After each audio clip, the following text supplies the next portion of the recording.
And we're back with Sandlot Sports, and well, we suck. Well, maybe not us suck, but definitely our picks suck, especially those of us that picked the Dallas Mavericks to beat the Boston Celtics in the NBA Finals. That looks rather, well, stupid. But we talk about the finals, where Boston's going, what Dallas can do, if anything, to come back in this series. Then we talk about the Lakers and the coaching search, which is rather funny after being turned down by Dan Hurley and possibly considering JJ Redick. We discuss has Taylor Swift jinxed the Kansas City Chiefs, and we play a little start bench cut. And if you like what we do, don't forget to like and subscribe to us wherever you find your podcast: Google Podcasts, Apple Podcasts, iHeartRadio, YouTube. Leave us a comment. We'll get back to you, definitely.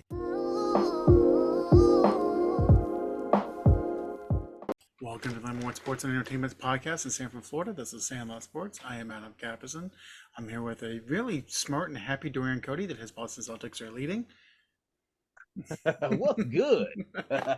And BJ Thomas. If Adam's throat is hoarse, it's because we just rammed about 20 minutes of 70s funk down his throat. Shout out to Earth, Wind, and Fire. Ooh, boy, I'm telling you. People laugh when you say that name because they seem like Old people music. Maybe a little pop or old people music, but a lot of the music you listen today can be traced back to bands like that. Yep. Absolutely. And if you want to hear horns and if you want to hear bass, that's the place to go. Yes, sir. So, as I was alluding to, the NBA Finals have started. Dorian's the only one that picked the Celtics to win. Mm-hmm. BJ and I got enamored with the Luka Kyrie shenanigans. Not realizing there's nobody else on the roster after that. At all. I'll say this. Okay, so I saw a video, and the video exposed Luka not playing defense. Oh yeah, they say he's a traffic cone. Yeah, like it's not a new video. That's like his entire length of his career in the NBA. Yeah, but here's the thing: when you're in the finals, even if you're not a defensive player, you have to stay in front of somebody. He's playing Olay defense because I'm wondering. I'm like, okay, I know Jason Tatum can get to the rim, but Jason Tatum was the last two games he's been getting to the rim like 2 steps into the basket. I'm like, nobody's gonna put it by them, and I'm looking, and Luka's just letting them by. And I believe Luka is doing that because he's trying to preserve on offense. Because deep down inside, he knows, okay, I don't know what's up with my boy Kyrie, but right now he's not feeling it. So now I gotta save as much energy as I can to keep us in the game. My inner Michael Jordan is boiling right now. So wait, you're not going to play any defense so you can score? Why not do both? Yeah. Mr. 6-time Defensive Player of the Year. Anybody else done that? While winning MVP and Finals MVP? Not while doing that. So wouldn't that make him the GOAT? You would think so. Yeah. Really? Get my vote. Absolutely. So I thought flopping made you the GOAT. no, because that would be Dwayne Wade. So No. Wade might flop, but he doesn't flail and then grab his head as if he's taking a bullet, Kennedy style, to the head. Like, LeBron has rubbed me the wrong way about the last 4 years. I have a hard time rooting for him. I don't hate him as a man. He's done a lot of good things as a human being.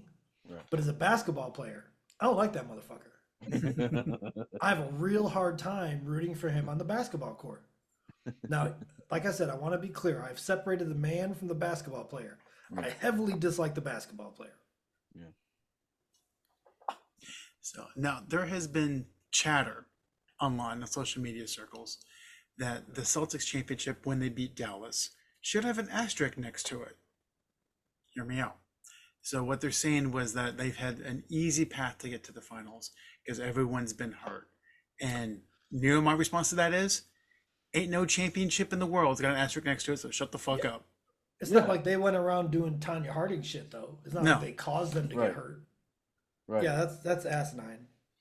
Yeah. It's just, I mean, that's the luck of the draw. But Yeah. also too, like let's really give credit to the Celtics defense. Like their defense is good.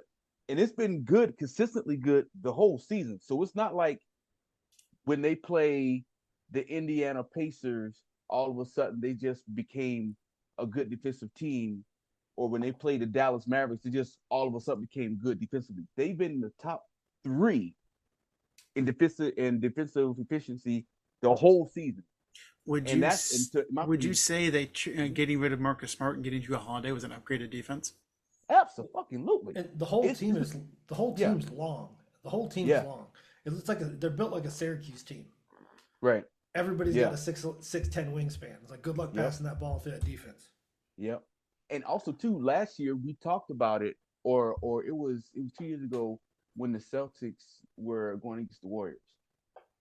The reason why the Celtics didn't beat the Warriors is because at point guard they didn't have anyone that was smart enough to be able to pull back and be able to find the weaknesses in the Warriors defense. Marcus Smart was just, hey, I'm I'm gonna do everything I can to try to contain Steph Curry, and you guys figure out what the rest. With Drew Holiday, what he does is he brings a high IQ offensively and defensively to where he knows, okay, like for example, when Dallas started to get that run to where they were like down, I think 5, what Drew Holiday was able to do was when they put the ball in his hands, he was able to slow the game down, analyze the mismatches, right? When it comes to Marcus Smart, you know what he would have done? He would have got it, took it all the way down, just give it to Tatum and expect Tatum to work. No, you have a point guard that can analyze the defense, right? Say, okay, all right, where are my mismatches? Okay, I know I like my chances if I'm able to get Luka in a mismatch with me. So he waited to see who Luka was guarding. Okay, so Luka right now is guarding. I think at the time, Luke they had Luka on Al Horford. So what Drew Holiday did was, okay, let's do a pick and roll so I can have Luka on me because I know Luka's not going to play defense. So what he did, he had Luka on him. Luka was looking for help while Luka was looking for help. He passed it. He kicked it I think 2 passes. Then you got um, I believe it was Derek White who scored. He scored a key point in that series. But being able to have that intelligence to be able to slow the ball down and analyze is key. Marcus Smart never did that. And that's why Yeah. he's on the sidelines a lot of times in the fourth quarter. And that's when Derek White started bringing the ball up in that series when they were playing against the Warriors. It wasn't Marcus Smart anymore. He was like, you know what? I'll take my chances with Derek White. All right, Derek White, you bring the ball up. We figure it out from there. So Well, they knew because they needed point guard. there's something to be said about having an actual point guard and not a Yeah, scoring point guard. You want right. somebody that can facilitate, that can calm everyone down, as you mentioned, that can actually just understand the game. Not Right. someone, not saying that he wasn't great because he was, but not someone like Allen Iverson was like, okay, I'm going to do this. Right. Sometimes you are not the best option, and you have to be able to understand that. Right. Now, Where do you granted, order? Where do you order those things? Because the Magic could use one. maybe not Wish or Timo. But yeah, like you said, AK, it's about having a person that understands the game.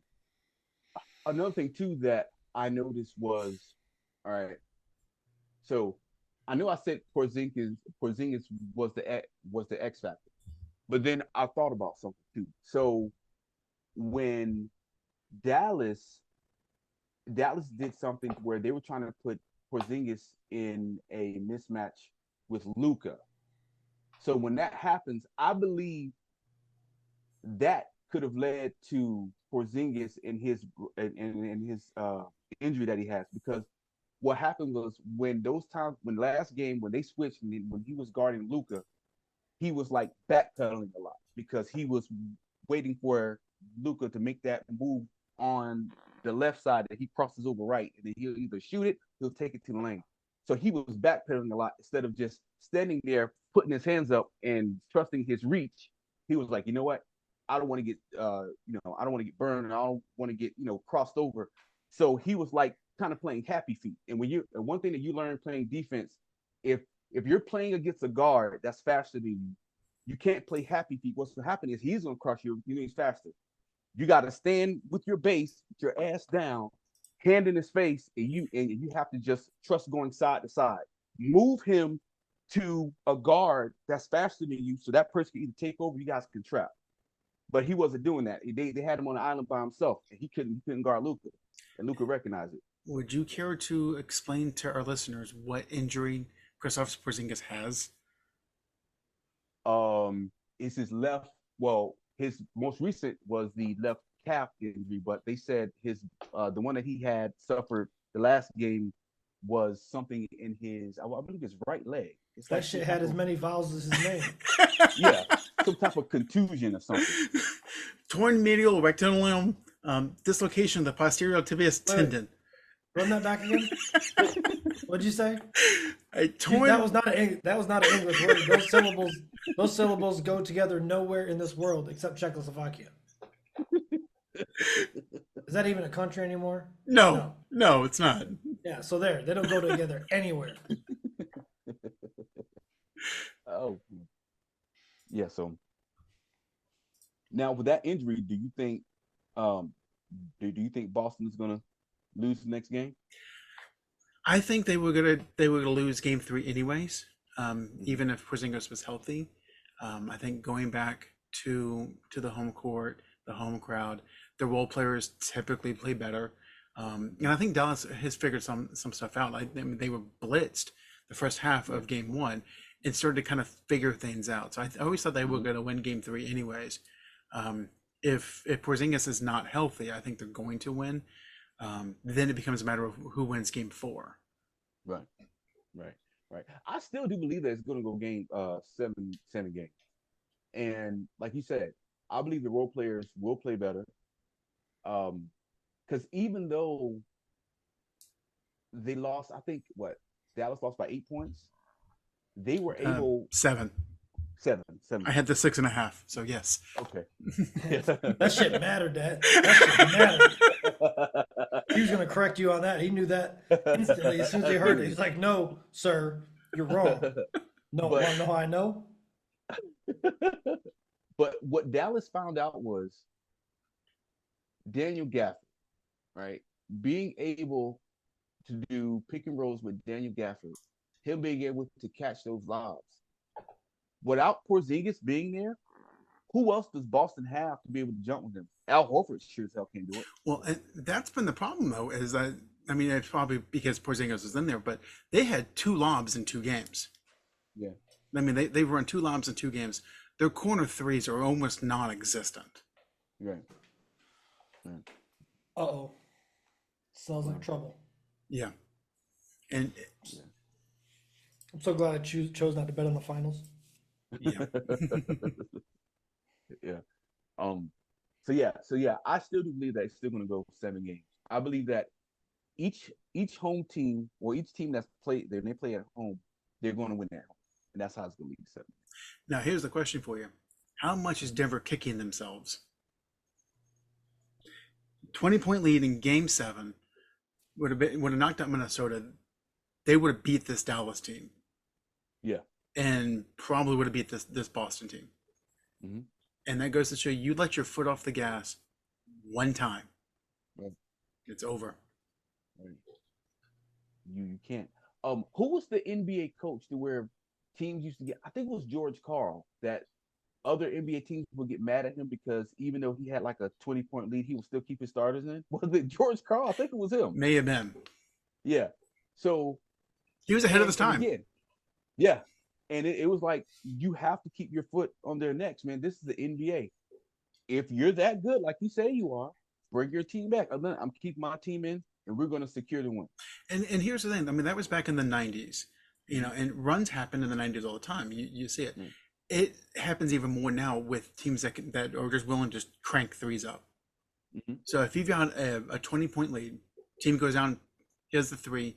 You kind of screw around on offense, don't score. They go down, hit a 3, now it's 14. If they're at home, the crowd's into it. You start to get tighter. You miss the next shot. They hit another 3, and it's off and running. Right. And we've seen it many times.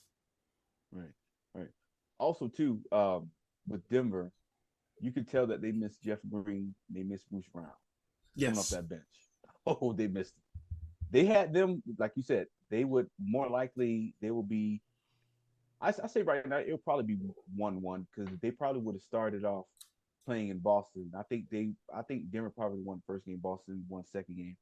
But again, like having certain bench players that can complement the starters is key. And as you can see with Dallas, outside of Luka and Kyrie, what's the guy, the slam dunk champion, number 55, is it Jones? Derek Jones. The what's his name? Derek Jones. Is that who you're thinking of? Derek Derek Jones. Jones That's Jr. it. Derek Jones Jr. Yeah. Derek Jones Jr. Is he third in scoring? It's either him or Daniel Gafford. Like they're the third leading scorer on the team. Like I haven't seen much of Tim Hardaway Jr. Is he still hurt? I think so. Yeah. See, Tim Hardaway Jr. I thought he played a little bit in the first game. Oh, he did? Oh, okay. I thought he did. Yeah. So it's like they don't have anyone else that can take that pressure off of Luka and Kyrie right now. And No, Boston know it. Tim Hardaway Jr. played in game 2. He had an 8 trillion, 8 minutes, no stats. Wow. Wow. He was almost a number 2, a solid number 3, and he's kind of just faded away. Yeah. Yeah. You know, PJ Washington's their third leading scorer in the playoffs. Oh, he is? Okay. Yeah, but going back to the asterisk conversation that made before about people getting hurt, it shows you why Dallas and Boston are here is because they have benches that can step up. Now, Right. Dallas's starters just aren't stepping up. That's the problem.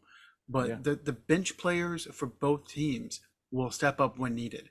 You can't say that about where Denver is. You can't say that about Minnesota. You sure as hell can't say that about the Lakers. And that's why they're at home. Injuries will happen. Right. Guys will fall off. It's a team game. You need to play as a team sport and pick each other up. You know, if your star is out and can't give you 30, he can only give you like 18. Well, you, Mr. 4 points a game, you need to give 8. Yeah. You don't have to make up the full, but you give 8, Absolutely. you give 4 more, you give 4 more. Okay, we made up the difference. Absolutely. I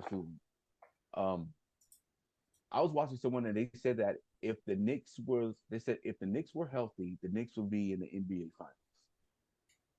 Wishes and nuts. Finals. Don't see it. Don't see it. They're not quite there. They're not far off, but Right. they have pieces to acquire for sure. And and what BJ just said is actually what has me excited now about the NBA. Like actually getting back into it, is there are a lot of good teams out there. Maybe not a lot of great teams, but there's enough good teams where on any given night there's going to be a good game. Yeah. You know, it's not like it was 5-6 years ago where it was Cleveland and Golden State and that was it. So another question I pose to both of you. So do you think that Missoula is out coaching Jason Kidd, or No. it's just the talent of the No, I feel like it's a talent thing at this point. I think that Brad Stevens has out executive whomever Dallas has. He knows something about those people he made the trades with, the Grant Williams trade. Yeah. And I don't understand it. Yeah. Gave him a bunch of worthless first round picks. Yeah. What's crazy is that Grant Williams were both on Boston and the Mavs. They both got rid of his ass. Says a lot about him. Yeah. Well, I mean, yeah, he had one great game in the playoffs last year, and they kind of like, look, you're not cutting it. And if we have a chance to get some pieces to get Drew Holiday in here and Kristaps Porzingis, there is the door. He looks like he got the wingspan of a running back. Yeah, he does. He does. He's like no bicep, all forearms. Yeah. Like, I mean, he's got big arms. I'm not saying he didn't work out or anything. I'm just saying like Yeah. his bicep is short. Yeah. Yeah. What is he, like 6'6"? Turtle. Yeah. Maybe 6'6", 6'5". He reminds me of Malik Rose. But Malik Rose is a better scorer than he was. I don't think Grant Williams is that tall. I think they have him listed at 6'7". No way, really? Mm-hmm. 6'7", Holy 6'8". shit. But 6'8" is really 6'6". 6'7" is really 6'5". Okay, according to ESPN, he is listed at 6'6". Are you 6'6"? He Okay. just he doesn't So have maybe that kind of 6'4". build. He's got a weird build for his Yeah. body. Yeah, and to your point about knowing something about the players, so like they traded him away, part of the Drew Holiday Porzingis kind of get, and Dallas already dumped his ass. He's Mhm. playing in Charlotte now. Ah. So I mean, again, Stevens knows something. Yeah. So I think kids out coaching Missoula just because Boston has so much more talent, and in game two has the adjustments were made by Kid. Mhm. It's just Boston just has more talent. Yeah. That's just what it's going to come down to. Now, again, I think Dallas is going to make it a series on tomorrow night, but I don't see them. I don't see them coming back from 2-0 down. I just don't. I don't see Boston making enough mistakes to allow them to Right. come back. I see you're saying. Yeah. Yeah. So also read too that after this season they were talking about Tatum, and they were saying teams that could make a run for Tatum, and they had the Knicks, typical Knicks, Lakers, Bulls, and they said they actually mentioned Phoenix, which I don't know how they would do that unless they did a sign and trade, but why would Tatum go to Phoenix? Well, and that's the thing. So, I mean, if and when Boston wins this series, they're not getting rid of Tatum. Why? Right. I mean, yeah, if they blow this series, then it's a conversation. Can Brown and Tatum really coexist? I think Kid's right. I think Brown's better. But if they win the series, why break it up? Yeah. I agree.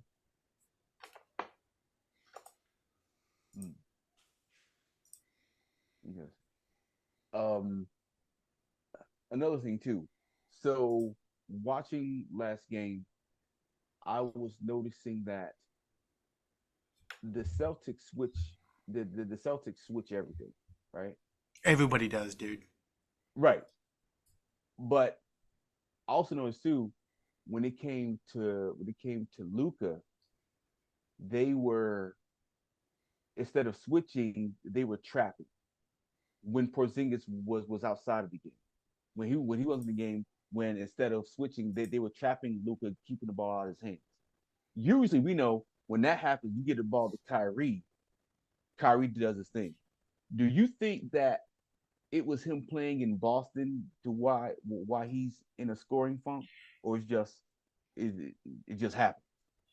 Since the last playoff series, the Nets versus the Celtics, Mhm. Kyrie has not won against the Celtics. He's 0-13. Yeah. There's something to That's that. Yeah. hate. Yeah. Yeah. And I know sometimes extra motivation drives people. BJ mentioned it with Mike. Mike would invent things to be mad at you for, Right. and then punish you for things you didn't do because he thought you did something. Right. I think with Kyrie, I think it's the exact opposite. I think he gets himself too pumped up, and it just doesn't work. I think Mike was flat out petty. Yes. I don't know if I know Shaq invented things and Kobe invented things. I've never heard stories about Mike inventing them. I think Mike's just fucking petty. Any Yeah. tiny little perceived slight, he could turn into this big, massive amount of disrespect, and that's when your days are numbered. Yeah, I remember watching the Last Dance documentary, and they were talking about some rookie for Washington. I forget his name. He dropped like 20 on Mike in the first half. And then every time since then, I think he scored maybe 10 total. Yeah. Yeah. Mike took Was that everything Calvert personal. Chaney? Nah, I thought it was a power forward, but it might have been Cheney. That was He before wouldn't have that. been. He would have been scoring on Mike. No, It had to be a shooting guard. I'll have to look it up who it was. It was somebody in Washington back in the mid '80s. It was Bernard King, was it? No, Oh no, Bernard King played Chaney didn't come in into the Washington 90s. in late '80s, early '90s. let me see if I can't Um,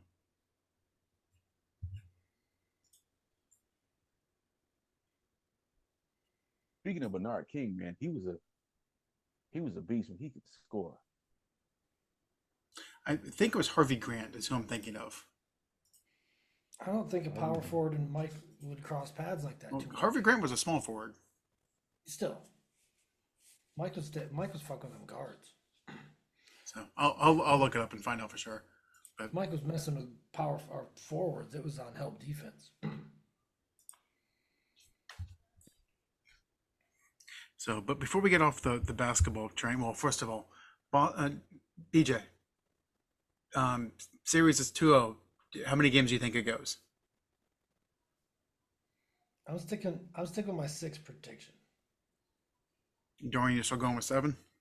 They're going 7. Damn, Mavs got a lot of work to do. I'm going with 5. Like I said, I think they win game 3. I think Boston comes out motivated, and then they end it at home. So, but you know who is at home? The Los Angeles Lakers. You know who's without a coach? The Los Angeles Lakers. Ah. You know who got turned down by the best coach in college basketball? The Los Angeles Lakers. So the elephant in the room is, why did Dan Hurley really turn down the Lakers? That's not the elephant in the room. Everybody No, knows. no, that's an easy Everybody question. knows. That's an easy question. Because of the donkey. Wow. So So you're telling me my second draft pick ever as a Lakers coach has to be Bronny? Kiss my ass. I'm out of here. wow. So is it me, or do you think JJ Redick really want to do that Laker job? I don't know if he really wants to, because he doesn't really like. Bro, I couldn't imagine at my first job coaching in any way, shape, or form being coaching under LeBron. Right. Because that's what you're doing. Right. He might let you have your way for 10 games, but God forbid you lose 4 of them. Yep. He's a coach killer. Yep. He's ruined careers. He's had people excommunicated to terrible teams. Like, no. Yeah, and you know, in Dan Hurley's example, like I think what was it, a 6-year deal that he was offered, 5 or 6? Mhm. You won't be that long. Well, let's just assume that he is. He's looking at the Oh, roster that's going, look, LeBron's believing in a year or two. AD might have another year or two that's healthy, and this is a fucking crater as a roster. I would have walked in there and I'd be like, if you want me to coach 6 years, we're trading AD and LeBron this year. Yep, today. I want everything I can as far as draft capital out of those players right now. We're going to have a shitty year next year, and I'm going in on the draft and free agency the year after. Yep. But I think that's why he turned it down. Because at Connecticut, he can build the roster overnight. And Right. with having 2 straight titles, it's basically the Nick Saban of basketball. Mhm. And the Lakers, that roster is pathetic.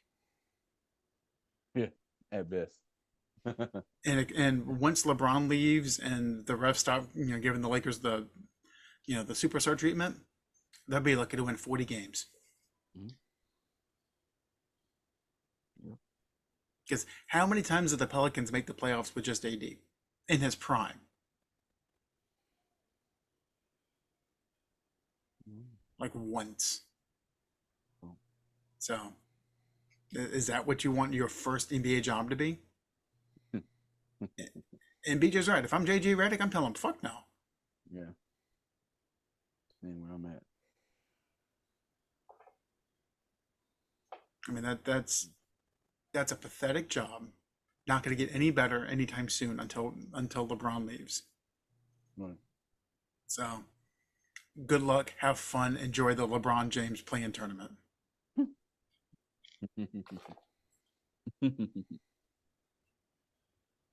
This was the LeBron James invitation. Yep. Oh. So I saw something about Mark Jackson, but I don't know if they'll ever give Mark Jackson a shot. I would like to see Mark Jackson coach again, but they said it's too many bridges that were burned. He was He's in Golden State, not only Golden State, but across across the league. Where they, Yeah. Mark Jackson's biggest problem right now is that he's off television. Mhm.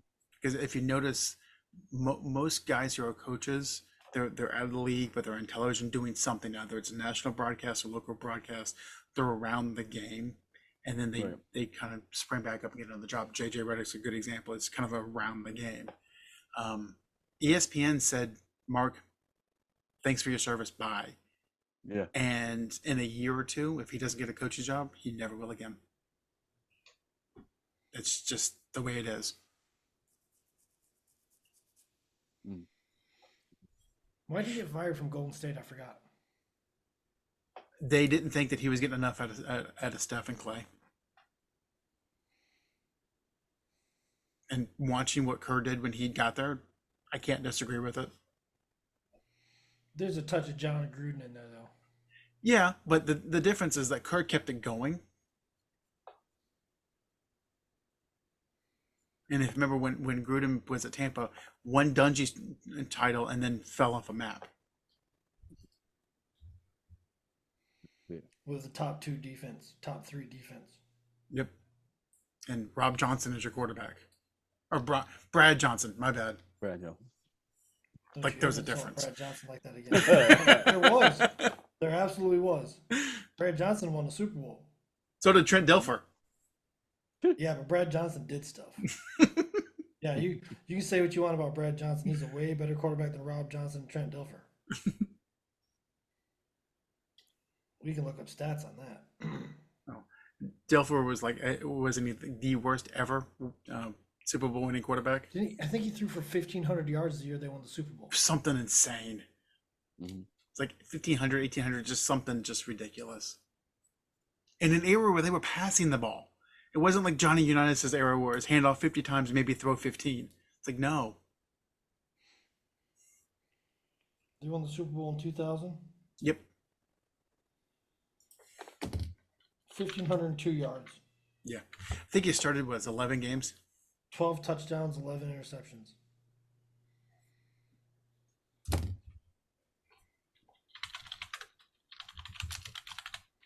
And this is molding your quarterbacks of the future. Yep. And that's how we You might get as- Justin You might as well Herbert. you might as well let me do it. Yeah, and the year that Brad Johnson won, threw for 3,000 yards, 22 touchdowns, 6 interceptions. So apologize to Brad Johnson. I'm waiting. He might not be listening, but just for good karma, you should apologize. That was a terrible comparison. That borderline. I mean, not quite, but that's almost like saying Alabama doesn't produce wide receivers. They produce wide 3 years receivers, just not quarterbacks. That's not what you said, though. No, I know. What you said Alabama does not produce wide receivers. And 3 years later, that joke still hits home. Well, a team that could use one of those Alabama wide receivers is Kansas City, because Taylor Swift cursed that team. Dang. It's like Rashid No, Rice. Go ahead. No. That's success. That's what success does to idiots. That has nothing to do with Taylor Swift going around getting drunk and singing songs. No, okay, yeah, the Rashid Rice thing, yeah, that's just him being an idiot. The guy having a cardiac episode on the field, that's, as far as I know, that was not induced by anything. That was just him not being healthy. Oh, wow. Boy, you're out here making assumptions today. Are you crabby or something? Did you put your tampon in sideways? I'm just saying what's out there. Could have an underlying heart condition. That's what I'm saying. It wasn't induced by like drugs or anything. It was just a medical condition. I'm just saying that's not what it sounded like. Okay. It sounded like you were trying to say it may be induced by drugs. No, That's as far what- as I've heard, it was not induced by anything. Well, you wouldn't hear that it was. First of all, you think the NFL is going to let us hear that? No. Not at all. it'd have to die and him go to autopsy to hear that. Hmm. That's like in the Villages. Some kid was run over by a piece of construction equipment and ripped in half the other day. You haven't heard anything about that in the news, have you? Nope. Oh no. Yeah, I'm gonna. Nobody's gonna buy a house on that plot. Why is this one house in the neighborhood $50,000 less than everything else? Oh, don't worry about it. It'll be a dog park. Manager special.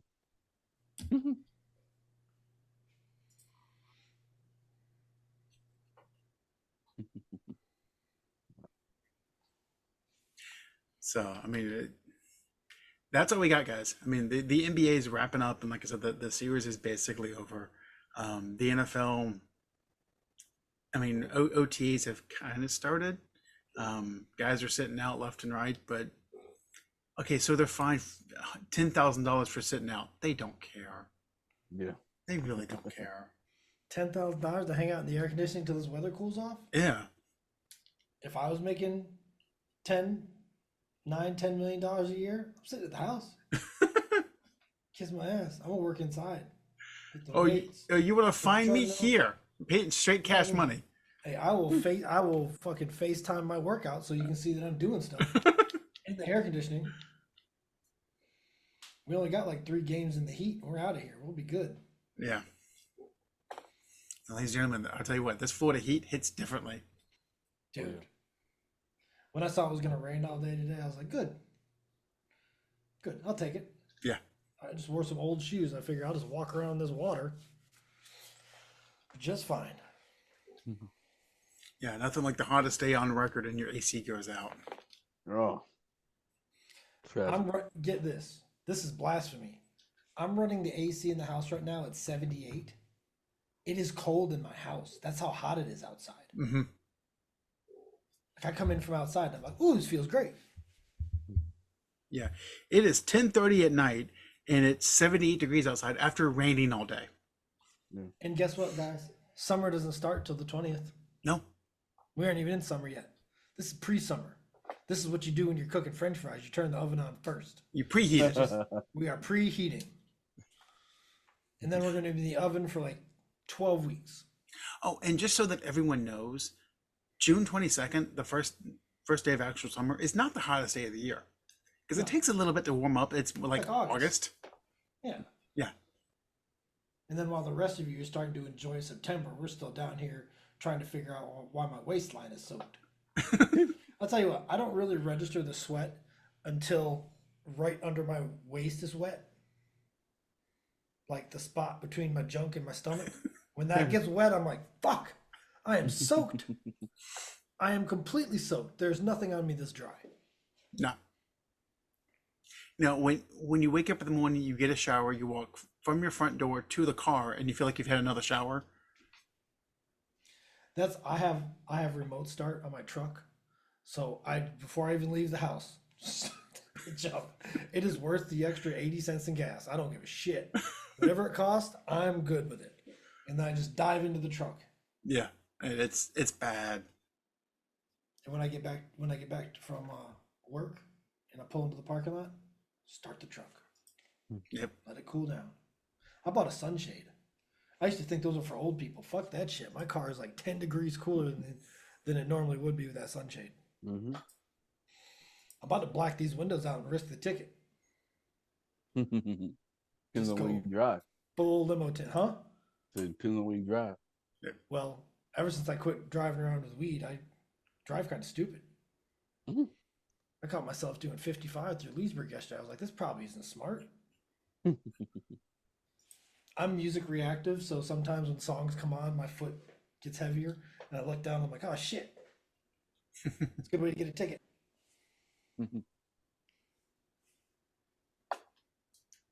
So I posed this question on social media.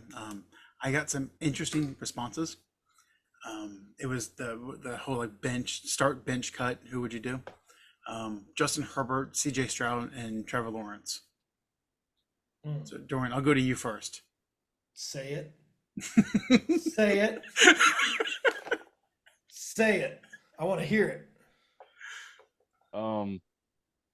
I know some Jag fans not gonna like this, but I'm definitely starting C.J. Stroud. I don't care. Oh no. I was hoping you'd go backwards. No, no, no, no, Go no. backwards. Start with the bench. No. See, that's the Start so with the cut. he's made the easy decision. Now it's Right. the hard choice. No, it's easy. It's still easy.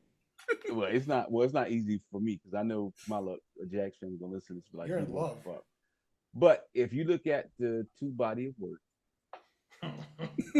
um, Justin Herbert has had the better career so far.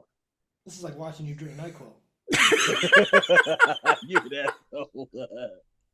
So I would say statistically, it makes sense to go with Herbert and cut Lawrence. There was a Or but I in would there. cut Lawrence. I hear a would have him but as coming. third.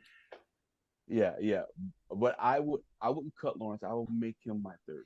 No, that's not how this works. Yeah, you don't get to do gotta this throw me a horse bone, shit. man. No, They are going to kill me if I cut Trevor Lawrence. for being a pussy. But- Why are you worried So about from a they? statistical Why are you worried standpoint, about it they? makes Fuck sense. they. Yeah. From a statistical standpoint, it makes sense to cut Trevor Lawrence and keep Justin Herbert. See, what you should be saying, this bitch is letting my franchise down. Get him off the team. Cut. Because I know hope is not a strategy, AK, but Hey, there is a part of me that still is like hoping that this is the year that Trevor Lawrence. I just need him to be It's gonna able be- to it's gonna be this year. win the just get us, if he can get us to 11 wins. Get us to 11 wins. And we don't even have I don't care about Super Bowl. Give me 2 playoff wins. Matter of fact, I'll take a 9-8 season and get 2 playoff wins. I'll take that. Hopefully, it's just now with Anthony Richardson coming back, you got Houston, and and there's no telling how the Titans is going to be. I don't know, man. I'm just optimistic, but yeah, from a statistical standpoint, I would start Stroud, and I'll bench Herbert, and it If makes there was sense. if there was any more justification, I'd need a fucking shovel. I just Dude, you guys put me in the fire, man. I know a Jags fan be like, dude, what the fuck? I thought you was a Jags fan. But Jags I'm saying from a fans- statistical standpoint. next to Cowboys fans, Jags fans are some of the most delusional motherfuckers on the face of the earth. They actually just Lawrence has never won anything that didn't involve a super team, and you guys do not have a super team. Right. Now I say obviously his biggest win of his life is when they came back and beat the Chargers in the playoffs. But a lot of that had to do with I don't know what Had to do with the other guy screwing it up. Yeah. So it wasn't on Herbert, it was on the coach. But yeah. So Yeah, if So Herbert they- doesn't I- change this year, he's Huh? not changing. If No. Herbert doesn't change this year, he's not changing. Because, not to be funny, but look what Harbaugh got out of Kaepernick. yeah. And Yeah. I wouldn't, to be honest with you, Kaepernick's not in the league for other reasons, but he's really not that good of a quarterback anyways. He wasn't ever a good quarterback. So, and Harbaugh milked that for everything it was worth, I'd say. So, if we don't see anything different out of Herbert, we're never going to see anything different out of Herbert. He'll be on the Trevor Lawrence pile. I think Harbaugh is going to fix Herbert's decision making, but I don't think he's going to fix his ability in the fourth quarter to win close games. Yeah, this start bench cut's pretty easy. I'd have to agree with Dorian's lineup though. You're just a lot quicker to get there. Yeah, because I don't have my fucking feelings tied up in it. That and I don't care about offending people. I think that's the bigger thing. Yeah, I don't give a shit. Cry about it or something. Really quick. Okay, so take Trevor Lawrence out and add Dak. Now, how would you rate? You want me to answer first, or do you want to go first? Oh, put me on the fire. I'm cool with it. Okay, go ahead. Just for body of work, it would Uh-huh. be Dak, CJ, Herbert. You would start Dak over CJ? Yeah, right now. I mean, he had one good year, and it was a great year. But do it again. That's all I'm saying. Just do it again. Next year, we can revisit this conversation. It may very well be different. He looked amazing this year. He did great. He did wonderful things without a running game. Like he was excellent. There's no doubt about it. But just with the body work, I'd rather have Dak at this point, and then we can revisit this next year.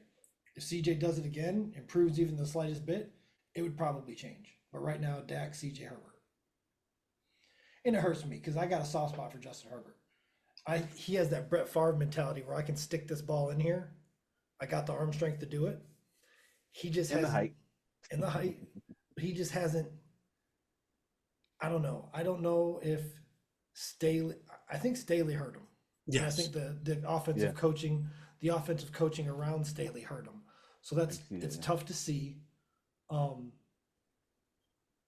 But when has there been a successful Oregon quarterback? Wasn't Harrington. Wasn't Dennis Dixon. Wasn't Akili Smith? No. Marcus Mariota. Wasn't him either. Until Herbert showed up, he was the best of them. Right. Tim. So, But I don't know. Oregon's offense is not NFL quality. Well, and the Oregon offense is like the Baylor offense of old. It's like the Oklahoma offense now. It's 1-2 read go. It's not go through your progressions. And Yeah. they scheme guys open and have these ginormous windows. yeah, And that's true. it's great in college. Yeah, it's just lob it down there. He'll run under it. Yeah, but it does not work in the NFL. And not to mention game management, clock management. Like there's a whole bunch of things that Oregon typically doesn't give a shit about Right. unless they're in a close game.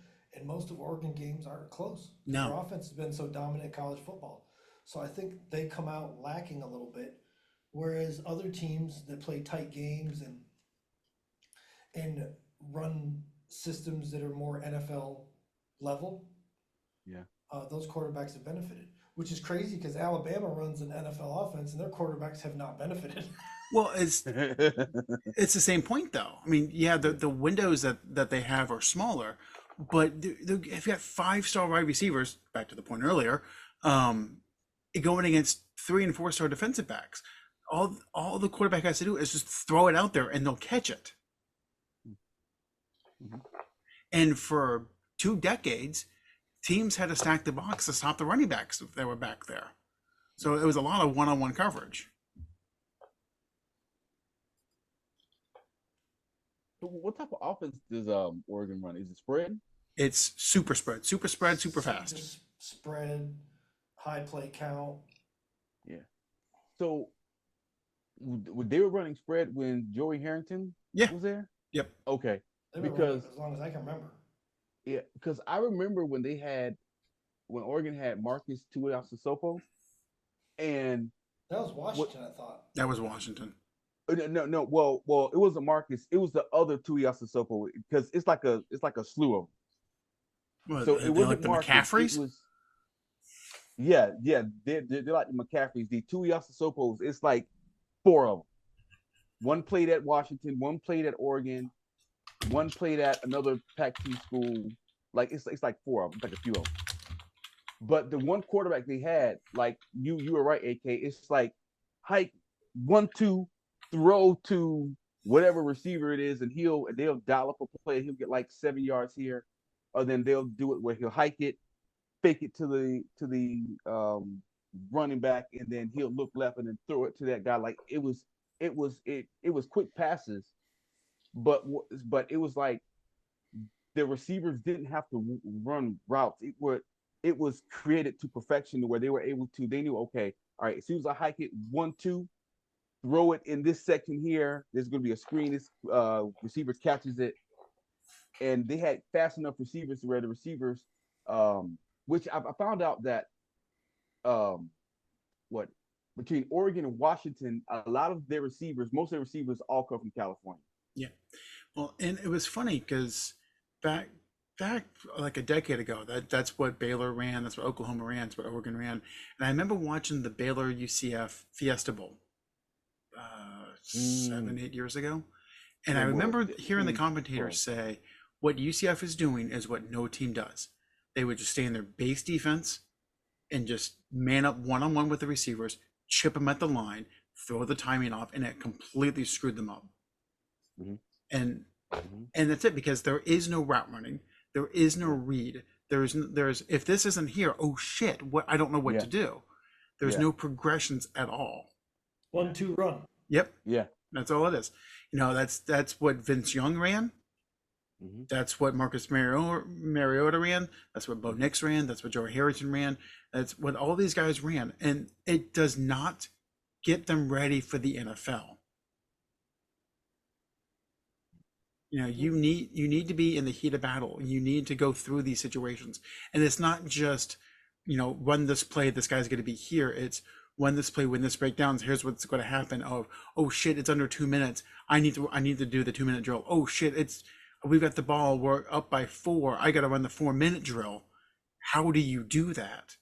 And so many quarterbacks are ill-equipped to do that now. Mhm. And I don't blame them. I blame their coaches in high school and college. Yeah. Because if you're not taught coming up, an NFL coach ain't got the time to take you through that. Right. Being a quarterback in the NFL is hard enough as it is if you're well prepared. Right. If you've got to play catch up, good luck. Right. Right. The story of Johnny Manziel going from Texas A&M to Cleveland and getting his first playbook ever was telling. That's crazy. How did Kevin Sumlin? How did he? I'm trying to figure out, like how did he win that? Oh, he had Mike Evans. Yeah, It true. just, you get open and be huge, and I'm gonna run around until I see you, and then just throw it wherever you are. Yeah. So basically, they beat Bama without a playbook. Yeah. And he's probably drunk, or mostly, or partially drunk. But Johnny Well, Manziel, that is not Mike Evans. Yeah, and if you watch some of the plays Manziel did, yeah, he's probably drunk. Yeah. Dropping the ball, running around. It's like, yeah. But these kids, and in high school, it's win now. What can I do to get the most talented player back there at quarterback and just let him win, out athlete than anyone else? And in college, it's basically the same. Let me stack my roster, and I just have to do just enough to get these guys. You're not doing anything to help anybody either. No. I mean, college is supposed to be to prepare you for your professional life. Yep. Whatever that professional life is. And Unless if you're it's good football, then it's like we need to win as many games as we can for me here. Yep. And you'll figure it out later, I guess. Yep. Right. And that's where I know BJ's going to give me a hard time for this, but that's where Jim Harbaugh excelled at Michigan. He got those kids ready for the NFL. Now, some still didn't pan out. Tucker Charlton leaps to mind, but those kids were ready when they got to the NFL. Mm-hmm. Because he treated them like, look, I am preparing you for the next level of your career.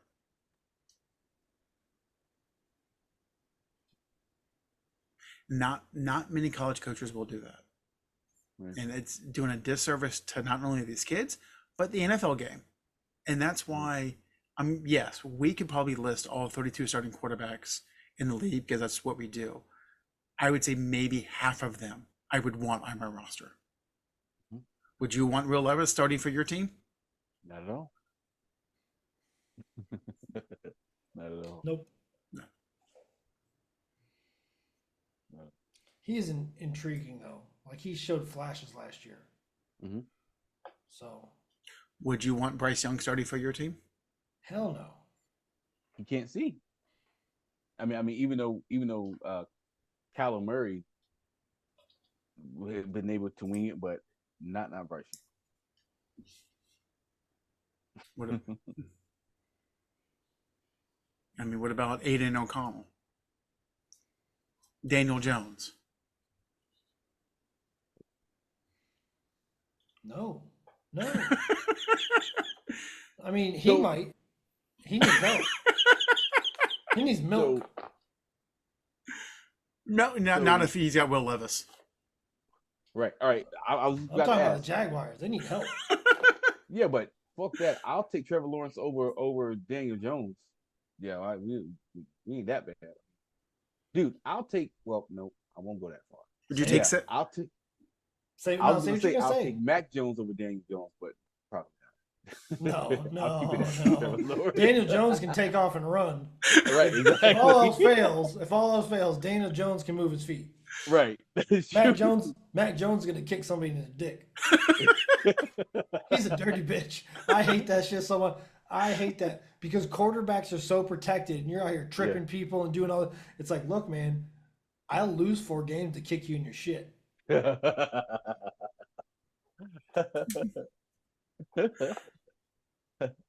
so so right now, who are the top 5 quarterbacks in the NFL? Mahomes, Ooh. BJ. Okay. Are we going in order? Or just So top you're 5. saying Just who's top number top 2? 5. No, you can anyone in your top 5, and we'll just make sure we have This is an 5. unpopular opinion, probably, but it's really hard to just knock Aaron Rodgers off the list. No, I agree. You know what I mean? Like, he's Yeah. still fucking Aaron Rodgers. He just tore his Achilles last year. Right. And that team is loaded offensively, Right. other than the offensive line. Right. So if they've done anything to correct that, Aaron Rodgers could have a spectacular year. Mhm. I'm gonna put him on the top 5. Okay. Yeah, I took the like easy him. one. But Dorian, do you want to I go know. next? Do that quickly. Yeah, that's what I do. Sometimes. I'd say Joe Burrow Mhm. is up there. So that's what? So That's we got 3. Mahomes. Yeah, 3. I'm putting Josh Allen in there. I was He gonna scores quit. points. He scores points. Yeah, I was gonna ask you. So there's 2 spots left. So you've got Stafford, you've got Josh Allen, you've Lamar got Jackson. Lamar, you've got Goff, you've got Love. You got Um, Dak, Jalen Hurts. so I think I got, 4 I got 4 of a- the 5 spots I are got a- easy. I got a Jaguars fan laughing at my quarterback. I think motherfucker hadn't had a quarterback since Mark Brunell. But still, okay. So would you have Trevor Lawrence or Jalen Hurts? David Garrard. Hey, I'll take it. Hey, I love David Garrard because he was a game fucking manager, but he won a lot of games managing games. I'll take that. He knew when to run with his feet, and he knew when to throw the ball, even though Okay. he only had like what? I'd take think Jalen Hurts over Trevor Lawrence. what? Yeah. Okay, well since we're going to do start bench cut, Jalen Hurts, Jordan Love, or Kirk Cousins. Oh my God. Yeah, Jordan Love, Kirk Cousins, Jalen Hurts. Yeah, I would start Kirk Cousins, I'm starting Jordan Love. and I would bench Jordan. You'd cut Jalen Hurts. Yes. It's Alabama quarterback, the weakest of the group.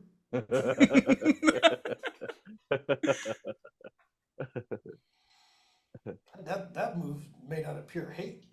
I don't know about you guys. Alabama quarterback and Eagles quarterback? Fuck that guy.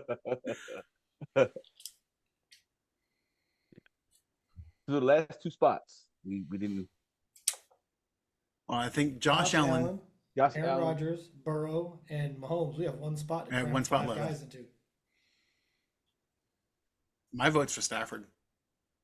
He I'm might be going Lamar. 110 years old, but That was personal. That's you got a soft spot for Stafford. Or a hard spot, either way.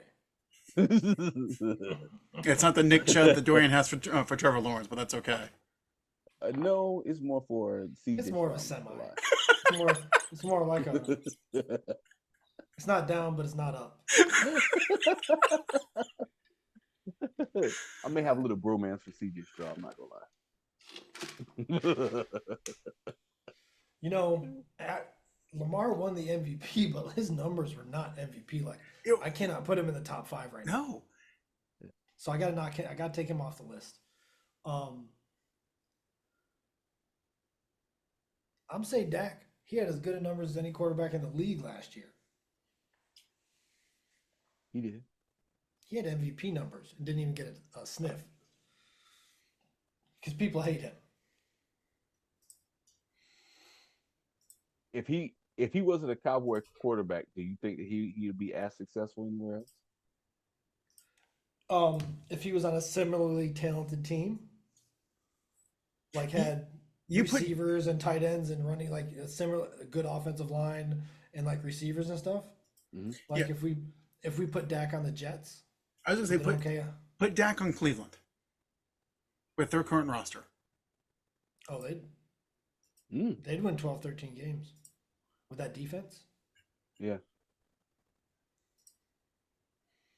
There's a lot of look, I try not to be one of those Cowboy fans. This is our year, shit like that. I try to be more realistic, but the fact of the matter is, there is something about being a Cowboys quarterback. It's like hitting third playing shortstop for the Yankees, pitching, being a starting pitcher for the Yankees, or batting cleanup for the Yankees.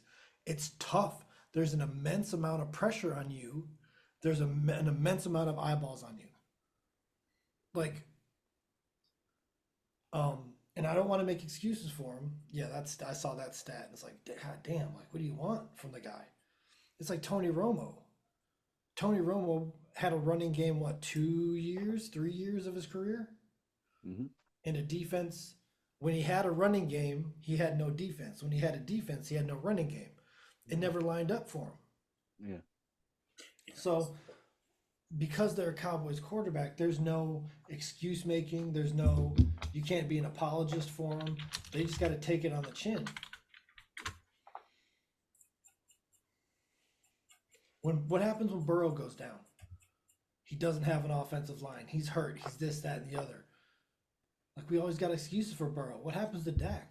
Nobody gives any excuse. There's no excuses for Dak. Yeah, It just sucks. and to He let doesn't everyone suck. know what BJ was talking about. So there's a stat about Dak that in the 7 playoff games that he's played in, obviously he's 2-5. 3 of those games, the defense has given up 30 points or more.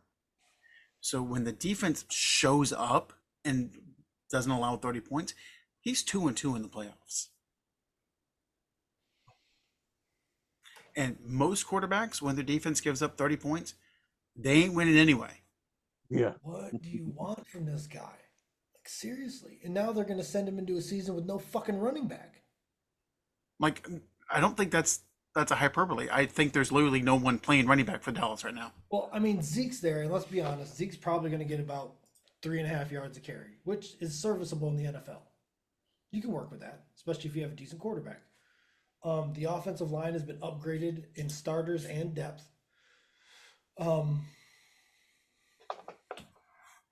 It'll be interesting to see, but I mean, if Zeke gets hurt, we're in trouble.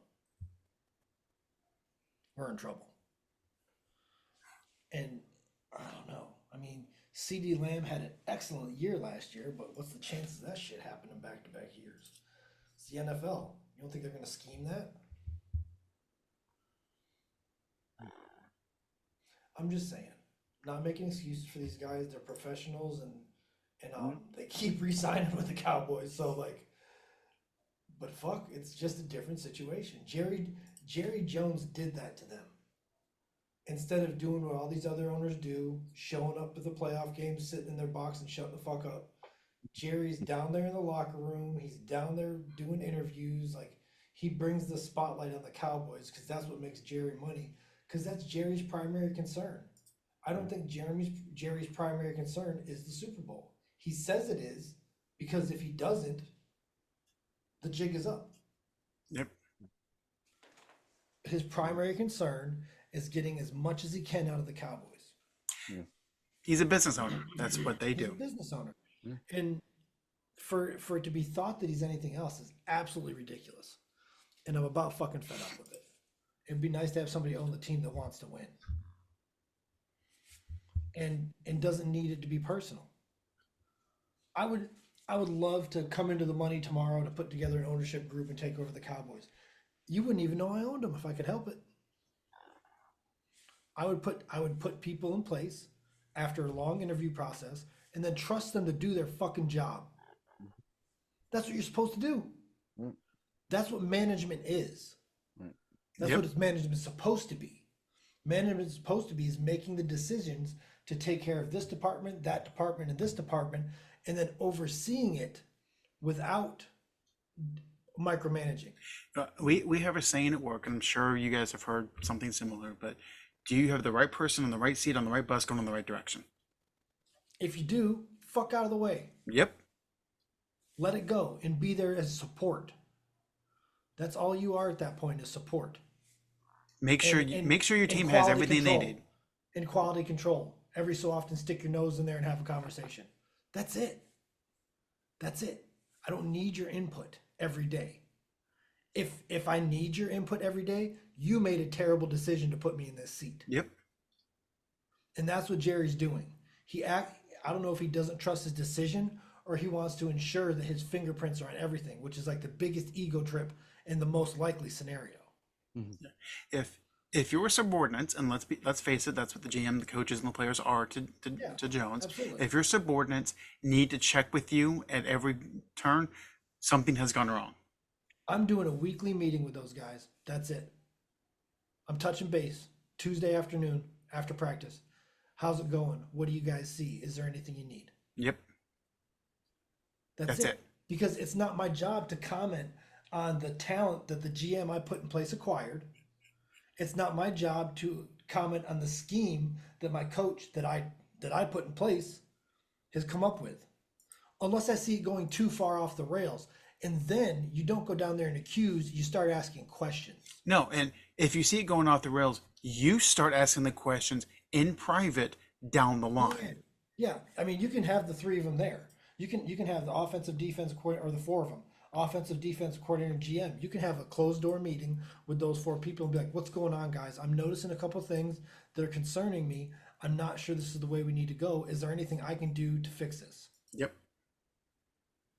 You can't, and it's once I put you in that position, a guy like Mike McCarthy, I've watched football since I was 6. Mike McCarthy's football knowledge is infinitely more deep than mine is. And I think knowing that is what Jerry Jones, see, he's not stupid. He knows all this stuff. He's just, I just It's don't have the self-reflection. Jerry Jones has. It's pure self-reflection. Can you look in the mirror and say, yes, I know what I'm doing, but that person knows more? Yeah, If you I'm- can't see, do I that, never you don't have a deserve to be a problem with that. manager. I don't have a problem with that. Once you've displayed that you know what you're doing, it's my job to let you do it. Yeah. Until it gets out of control, then I have to make another decision. Yeah, but here's the secret. Most managers, middle and up, cannot do that. That's the problem, not just with the Cowboys, with society as a whole. Most managers cannot go, you know what you're doing, I can tell you know what you're doing, I'm gonna go over there because you've got this taken care of. It should be a once a week thing where you ask what you can do to help. Yep. That's all it should be. As long, I mean, the Cowboys are like, he's had, what is it? I think it's 5 consecutive years of 12 wins. Is that correct? Something like that. 3 or 4, at least 4. He's winning 12 wins a year. That's like win your division level football. Mhm. I need to ask what he needs. That's all I need. What do you need? Or if you have an idea, you ask him about it. What if we start doing some more zone running plays? What do you think about that? And if he responds with, I don't think that's the direction we want to go, I'm going to let it go. Yeah. Now, okay, so they've had 3 straight seasons of 12-5. Yeah, okay. Okay. So to your point, you ask your coach, hey, what can I do to improve this team? Yeah. And if you think, hey, I want to do this, have that person say, yeah, okay, that's a good idea, we'll look at it, or no, here's why. In the interviews I would be doing as an owner, our preseason at spring or the training camps, I'll talk to the media then briefly, and then postseason. Yep. That's when you will see me on camera. Because as an Other than owner, that, you're it's not gonna be required to shots of talk me to the sit- media. Exactly, and that's the rest of it will be shots of me sitting in the booth. Because let me ask you this question. We all know Bob Kraft owns the Patriots, and he's very adamant that he owns the Patriots and other things. Has anybody heard him speak? Nope. Most of the success. When's the last time you heard anything from the Hunt family? Like When's the other last than time- like yeah, Is Steve Bisciotti the owner of the Ravens? I believe. I think so. Last time you heard from him. When's the last time you heard from anything from the Rooneys? You don't hear from them. All they do is put people in place and trust their decisions. Yep. Right. That's all you can do. Otherwise, you just look. The only reason I would even talk to the media pre and post season is to take pressure off the team. Go out there preseason. I put these guys in place. I trust their decision making. I'm happy with the talent we've acquired on this roster, and I look forward to see what they're going to do. And then bye. See you in 20 weeks. I'll come back out and I'll be like, they fought hard. I'm proud of the product we put in the field. These guys have worked their tail off. They sleep at the facility. I couldn't have asked for anything more. We're going to reevaluate everything in the offseason. Boom, gone. Out of there. That's it. We're done. That's all you're going to hear from me. All other calls and things for me to get into the media, please refer to my assistant. Fuck off.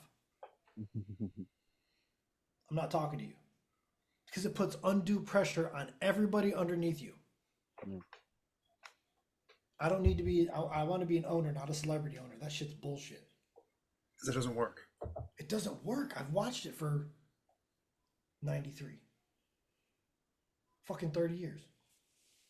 Yeah. Watched it for 30 years. It doesn't work. I've never liked it. So I'm sick of Jerry Jones. I will always back the Cowboys, and I will back them even more when they sell a fucking franchise for $4.5 billion. Oh, you know he's getting 6 for that.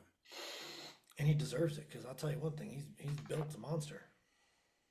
As far as TV deals for the NFL, apparel sales, and worldwide fan base, Cowboys are second to none.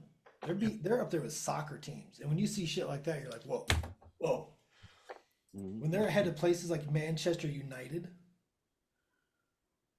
I mean, these are some of the biggest franchises in the entire world of any sport. I don't know. Very frustrating. Sorry about my Cowboys rant, guys. I know that went on for like 10 minutes. I'd like to apologize to the fan base. I know you don't care about the Cowboys, but I guarantee anybody that listens to this show will agree that Jerry Jones is the problem with the Dallas Cowboys, not the fucking players. Mm-hmm. Because most of the roster that the Cowboys have, you would be happy to have on your team. Okay. So just for reference, I did a quick top franchise value. Okay. Number 1 on the list of the world's 50 most valuable teams as of 2022. Anybody want to take a guess? Number 1? The goddamn Cowboys. $8 billion. Fucking Cowboys.